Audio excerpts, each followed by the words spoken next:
Metal detector নিয়ে কিছু লোক যখন একটা পাহাড়ের গায়ে ঘোরাঘুরি করছিল তখন সেখানে একটা সিগন্যাল পাওয়া যায়। সিগন্যাল পাওয়া মাত্রই তাদের মধ্যে একজন নির্দিষ্ট জায়গাটি কুড়তে শুরু করে। কুড়াকুড়ির এক পর্যায়ে মেটালের তৈরি একটা কারুকার্য বের হয়, আর ওই কারুকার্যের নিচ থেকে ছোট একটি বক্স পাওয়া যায়। বক্সটি এক পাশে রেখে কারুকার্যের নিচে আর কি কি আছে তা দেখার জন্য আবার মাটি কুড়া হয়। কুড়াকুড়ির এক পর্যায়ে দেখা যায় সেখানে একটি মহামূল্যবান কোষ্ঠী পাথরের তৈরি মূর্তি রয়েছে।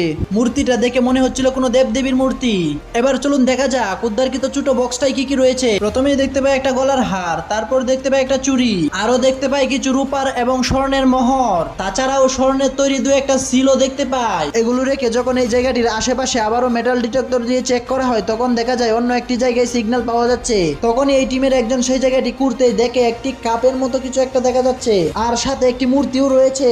কাপটি উঠানোর পর প্রথমেই দেখতে পাই স্বর্ণের তৈরি একটি শিকল, তাছাড়া স্বর্ণের চেইন, কিছু রূপ্য মুদ্রাও রয়েছে সেখানে। আর কাপটি যখন পুরোপুরি মাটিতে ঢেলে দেওয়া হয় তখন দেখা যায় স্বর্ণের আংটি, স্বর্ণের মাছ আর স্বর্ণের তৈরি ক্রস রয়েছে।